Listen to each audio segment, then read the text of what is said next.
Dans le noir, plongé dans l'horreur.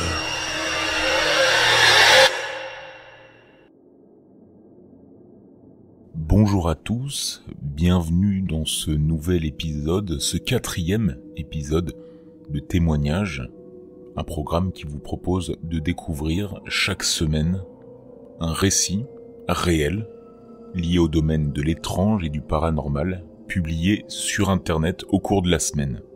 Et aujourd'hui, je vous propose de découvrir un témoignage qui a été posté il y a 2 jours sur le forum Reddit, assez traditionnellement, par l'utilisateur PistonMania3.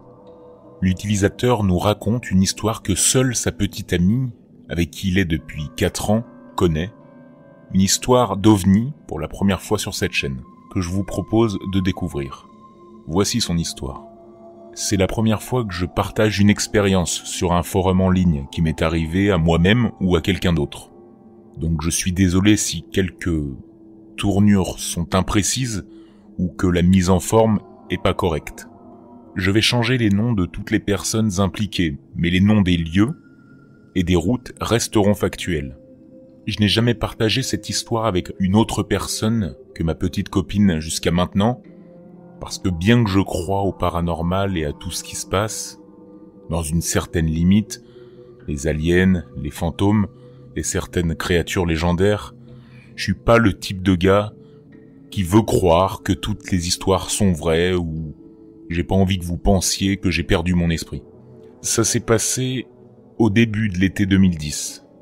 Je m'en rappelle car je venais de fêter mes 21 ans et 21 ans, si vous ne le saviez pas, c'est l'âge légal, ici aux États-Unis, pour commencer à aller dans les bars, sans avoir à présenter sa carte d'identité.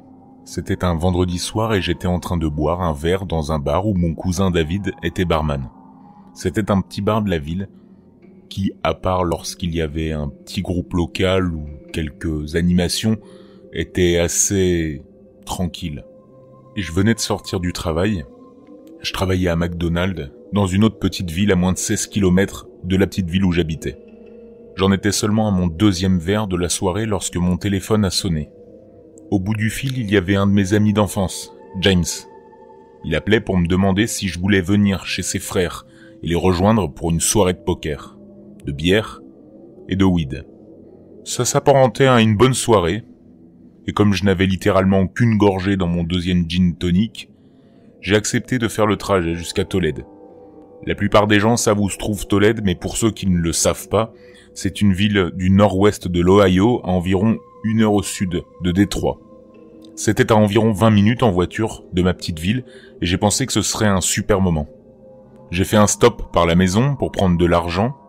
Je n'avais pris que 10 à 20 $ avec moi pour aller au bar, pour être sûr que je n'allais pas trop consommer et encore une fois fermer le bar. J'ai quitté la maison à 23h05. Je m'en souviens très bien car j'ai appelé James pour lui dire que j'étais en route. Car ils allaient m'attendre et ils voulaient commencer la partie de poker à 23h30. En général, on jouait toujours au même style de jeu de poker, où on mettait tous de l'argent en une seule fois et on obtenait tous le même nombre de jetons. Et on jouait jusqu'à ce qu'il ne reste plus qu'une personne avec des jetons qui, elle, devait garder tout l'argent. J'ai pris mon chemin habituel pour me rendre chez son frère, Eddie, comme je l'ai fait tant de fois auparavant. À l'habitude, nous nous réunissons en groupe de 4 à 6 personnes et jouons au poker dans le sous-sol d'Eddie, au moins 2 fois par mois, voire même plus. Je venais d'arriver à l'angle de la rue Oakdale et de East Broadway. J'étais assis, au feu rouge, dans un quartier qui n'est rien d'autre qu'un quartier résidentiel, à l'extérieur de l'école primaire qui se trouvait exactement à cet angle. Je suis assis dans ma voiture en train de regarder le feu rouge, en attendant qu'il change au vert, ce qui semblait toujours prendre une éternité en venant de cette direction. Quand j'ai remarqué quelque chose dans le ciel, qui était partiellement caché, juste derrière le feu rouge. C'était une lumière blanche, très brillante, qui semblait pointer tout droit vers le bas, comme un faisceau. Vous voyez un petit peu comme si un hélicoptère utilisait un projecteur pour identifier quelque chose, suivre un voleur, mais beaucoup plus brillante que cela. Pour entendre, j'ai tout de suite baissé mes fenêtres. Mais il n'y avait pas un bruit, du coup j'ai su directement que ce n'était pas un hélicoptère. Dans ce cas-là, j'aurais pu l'entendre. Pour avoir une meilleure vue, je suis entré dans le parking d'un marchand de glace qui se trouvait juste en face de l'école où j'étais. Et je suis sorti de ma voiture pour essayer de comprendre ce que c'était que cette chose. Quand je suis sorti de la voiture, j'ai regardé le ciel et j'ai tout de suite su. Ça ne pouvait pas être un avion, car il n'avait pas la bonne forme. Il était plus ovale qu'un avion. En général, dans ces histoires, on entend que la forme est circulaire. Mais ici, j'en étais sûr, c'était définitivement une forme ovale. J'ai même pensé que c'était peut-être un dirigeable, vu sa forme. Mais il me semblait que c'était bien trop gros pour être un dirigeable. En plus, il n'avait aucun dessin dessus ou une identification de quelconque marque. Il était juste tout argenté ou grisâtre. Après ce que j'ai pensé être comme 30 secondes en regardant cette chose, mes yeux ont commencé à me brûler. Pas dans le sens d'une brûlure extrême ou quelque chose comme ça, mais un peu comme la sensation de prendre un insecte dans les yeux et que ça vous fait pleurer. Alors j'ai fermé mes yeux et j'ai commencé à les frotter.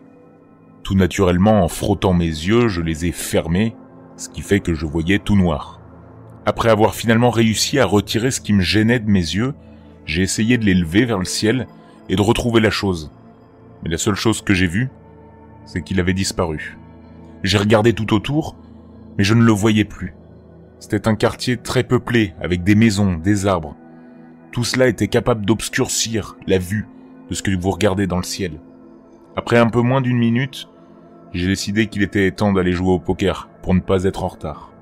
J'arrive à la maison d'Eddie, qui est à environ 4 blocs de l'endroit où cela s'est passé, et je frappe à la porte du sous-sol. Quelques instants passent, et personne ne répond. Je décide d'aller alors à la porte d'entrée et de frapper. Je me suis dit que comme j'avais probablement 5 ou 10 minutes d'avance, peut-être qu'ils étaient en haut en train de jouer sur la Play 3. Je frappe à la porte, mais toujours aucune réponse. Puis, je commence à frapper plus fort, à marteler la porte.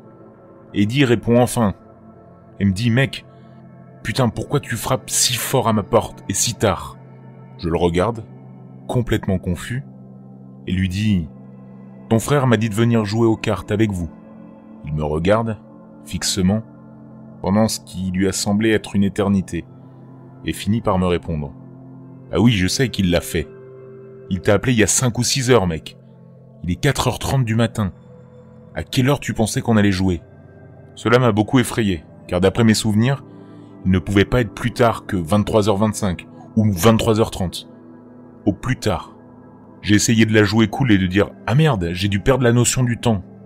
J'ai voulu utiliser sa salle de bain avant de rentrer chez moi. » Il a accepté tout en me proposant d'aller me mettre un peu d'eau sur le visage, car pour lui j'étais soit ivre, soit j'avais pas dormi depuis une semaine. Je suis entré dans sa salle de bain et mes yeux étaient complètement gonflés. On aurait presque dit que j'avais 2 yeux au beurre noir. Aujourd'hui encore, je n'ai absolument aucune idée de ce qui m'est arrivé cette nuit-là. Je n'ai aucune explication pour ces heures de temps perdu. Comment je n'ai pas pu remarquer que tant de temps s'était écoulé. Ou comment sur Terre, mes yeux ont pu être aussi irrités que cela. Que ce soit par un moustique ou quelque chose de similaire qui a volé dans mes yeux. Je ne veux même pas imaginer que ce que j'ai vu ce soir-là pouvait avoir un rapport avec ma blessure aux yeux. Mais ça me fait peur depuis. Je voulais remercier tous ceux qui partagent des histoires terrifiantes, parce que c'est grâce à cela que j'ai eu le courage de m'exprimer aujourd'hui. Merci.